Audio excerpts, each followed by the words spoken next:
Hello dear students, today we have to solve some doubt questions and this question is from high school CBSE board and it is available in NCERT book and the chapter is the circle.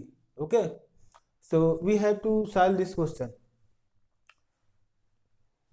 First of all we have to read this and understand what is the question is saying. Prove that perpendicular at the point of contact to the tangent to a circle. There is a circle and on which there is a tangent. Okay, so the perpendicular point on the tangent passes through the center. Okay, so how we can draw the image? Let us see that. Suppose that you have a circle of radius, here is the center O. Okay, and suppose that this is the point of contact and this line is a tangent. This is a tangent line. Suppose that it is AB and here is a point P. Okay, so what we have to prove? Let us understand that OP is the line, only line which is passes through the center. Okay, so what is in the question? Prove that the perpendicular at the point of contact to a tangent to a circle, एक circle पर जो वहां से एक tangent draw किया जा रहा है उसका जो पॉइंट ऑफ कांटेक्ट है इस पर जो परपेंडिकुलर होगा, जो भी इस पर परपेंडिकुलर होगा वो कहां से पास करेगा? सेंटर से पास करेगा, passes through the center. So how we have to solve this? अब हम इसे कैसे सॉल्व करेंगे? देखिए सॉल्यूशन. हमारे पास दो चीजें, एक तो यहां पर कह रहे हैं कि ये 90 डिग्री होगा, परपेंडिकुलर होगा, लेकिन परपेंडिकुलर कहां से आ रहा है ये पता नहीं, हमें केवल प्रूफ करना है कि ये सेंटर से पास हो रहा है. तो सेंटर से पास हो रहा है कि नहीं हो रहा है इस बात का कैसे पता लगाएं? ठीक है, तो इसके लिए लेट, बाकी बातें भी आपको यहां पर लिखनी पड़ेगी, बोर्ड एग्जाम में आपको बाकायदा सारी चीजें लिखनी पड़ेगी. जैसे आपको लिखना होगा late a circle of center O. Okay, AB is tangent and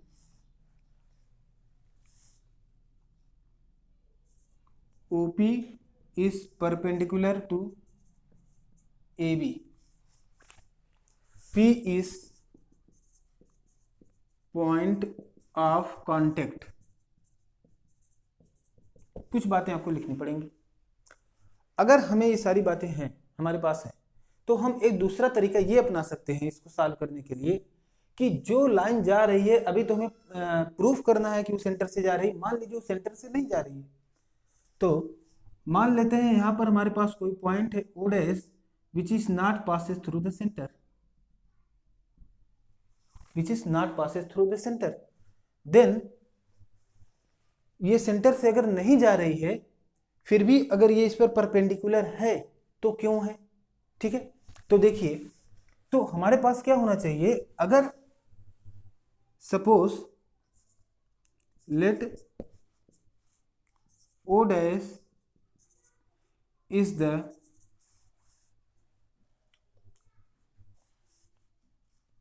O dash P is the perpendicular to AB at P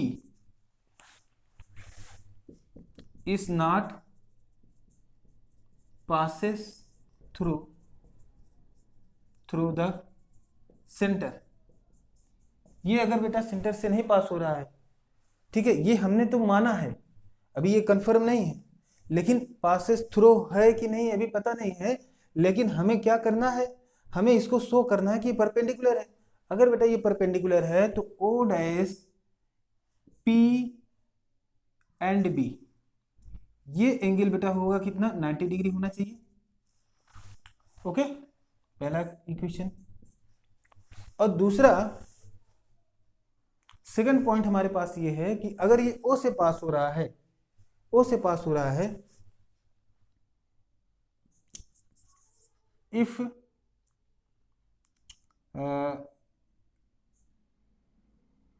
इस perpendicular is passes through the O, then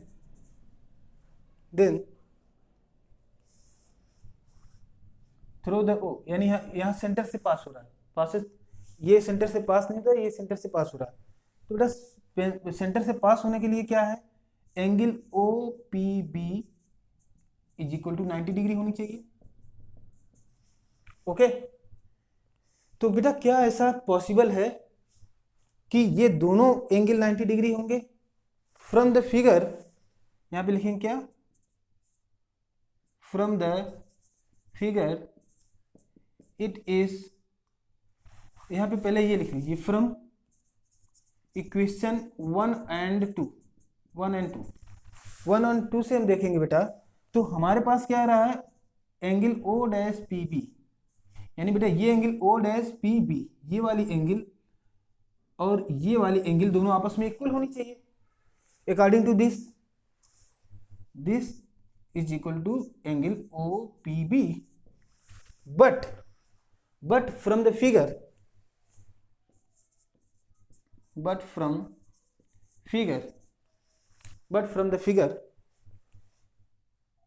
angle O dash P B does not equal to angle O P B, ये दोनों आपस में equal है ही नहीं। क्यों नहीं equal है बेटा? क्योंकि एक तो सेंटर से पास कर रहा है और दूसरा सेंटर से पास नहीं कर रहा है, तो दोनों आपस में इक्वल तो होंगे ही नहीं। तो दोनों में से बेटा कोई एक ही 90 डिग्री का होगा। ओके, तो 90 डिग्री का कौन होगा? थ्रू द थ्योरम हमें पता है कि जो इसकी रेडियस होती है, रेडियस टेंजेंट पर 90 डिग्री होती है। ठीक है, since the radius is the 90 degree are perpendicular to the tangent, so that only OP is the real line which is passes through the center. Okay, तो यहाँ पर ये बात आप लैंग्वेज में आप चाहें तो लिख लें, यहाँ पे जगह कम है, मैं आपको बता दे रहा हूँ। आप इतना लिखने के बाद आप यहाँ पर लैंग्वेज में लिखेंगे कि but from figure this does not equal to this angle does not equal to this angle, so that and this is only equal when both lines are consigned to each other। ये दोनों जब कॉन्साइंड होंगे, मतलब एक ही पर दोनों एक दूसरे पर ऐसे आ जाएंगे, दोनों लाइन एक दूसरे पे आ जाएंगी, तभी तो ये दोनों आपस में इक्वल होंगे बेटा एंगल, तभी तो एंगल भी कॉन्साइड करेगा और तभी दोनों इक्वल होंगे और तभी दोनों 90 डिग्री होगा। तो क्योंकि बेटा ये एंगल देखिए कम है, ये ज्यादा है, और इसलिए ये 90 डिग्री है।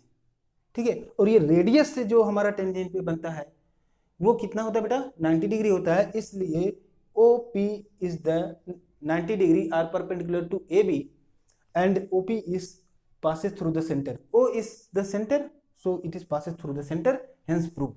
Okay, तो इसको बेटा आप यहाँ तक नोट करें, और जो मैंने आगे लैंग्वेज में मैंने आपको बताया है उसको अपनी लैंग्वेज में 1-2-3 लाइन में अच्छे से लिख लें। ठीक है, इसके बाद हम एक और डाउट का क्वेश्चन था हमारे बच्चों ने पूछा है, तो उसको हम यहाँ पे सॉल्व करेंगे। ठीक है, आप इसको जो नोट करें, हम इसको क्वेश्चन को चेंज करते हैं।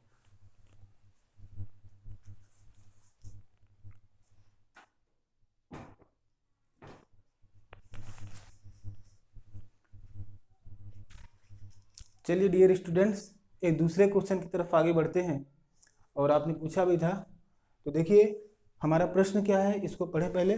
Late us read the question, understand what is saying. Prove that the parallelogram circumscribing a circle is a rhombus. तो यहाँ पर क्या कह रहा है कि एक हमारे पास सर्किल है जिसको चारों तरफ से सर्कमस्क्राइबिंग कर रहा है क्या, एक पैरेललोग्राम, और उस पैरेललोग्राम को आपको प्रूफ करना है बेटा क्या, कि वो जो है एक रोम्बस है।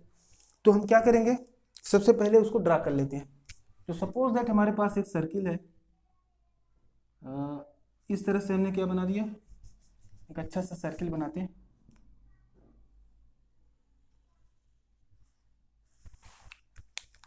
और यहाँ पे पैरेललोग्राम बना देते हैं, ऐसे ऐसे ऐसे और फिर ये ऐसे।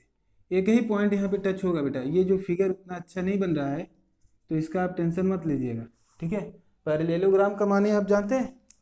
पैरेललोग्राम में पहले थोड़ा सा बेसिक आपको बता दूं, एक बार रिवीजन करा दूं।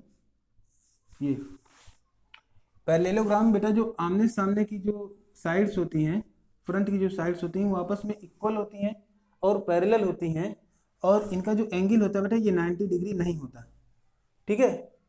ये 90 डिग्री नहीं होता। अगर ये 90 डिग्री हो जाएगा तो बेटा ये क्या बन जाएगा, तो ये रेक्टेंगल बन जाएगा।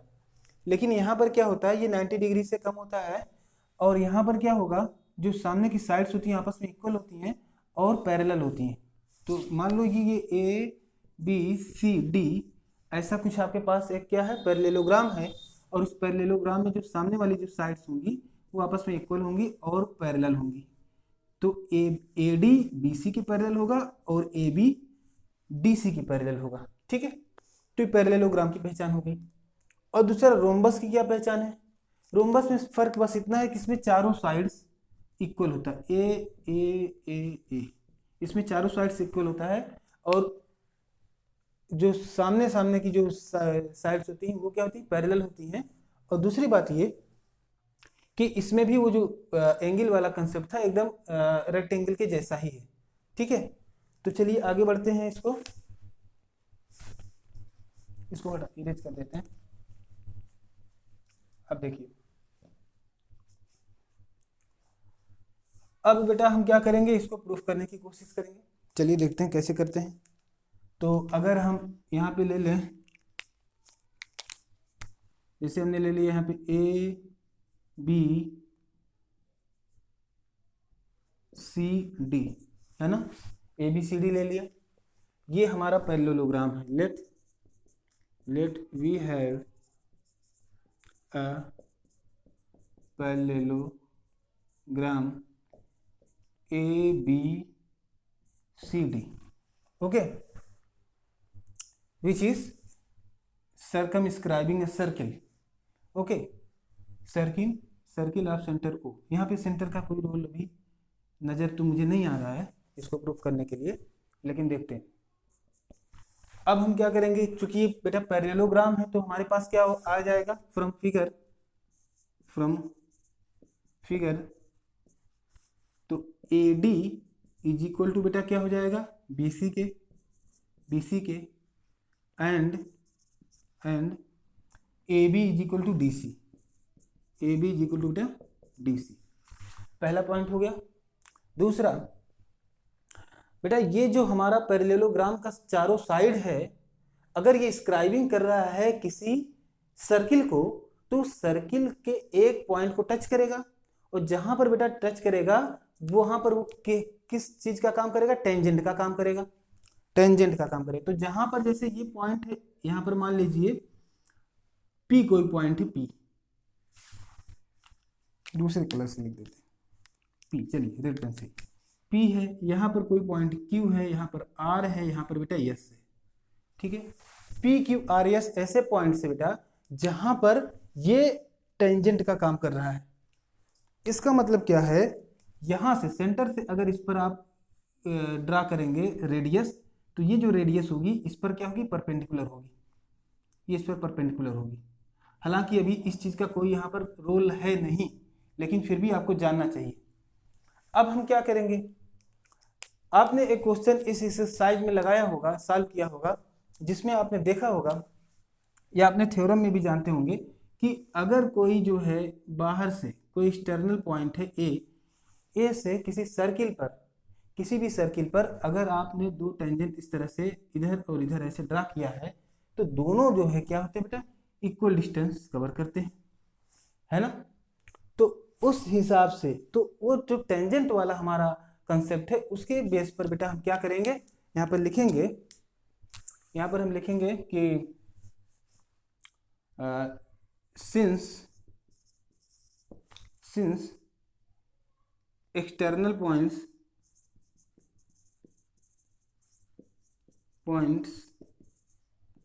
A, B, C and D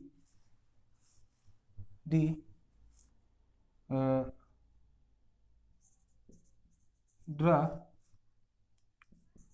tangent to the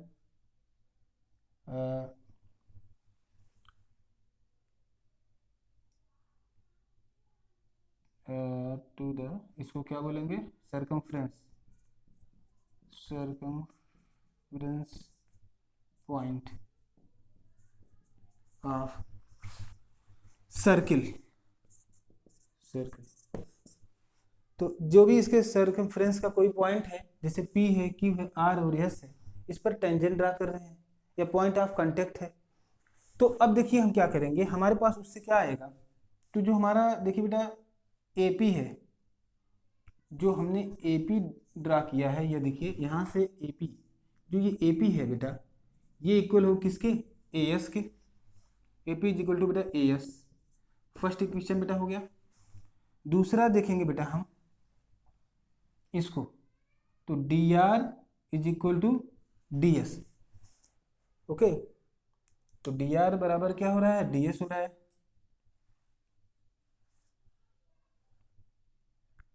या DS is equal to DR, DS is equal to DR।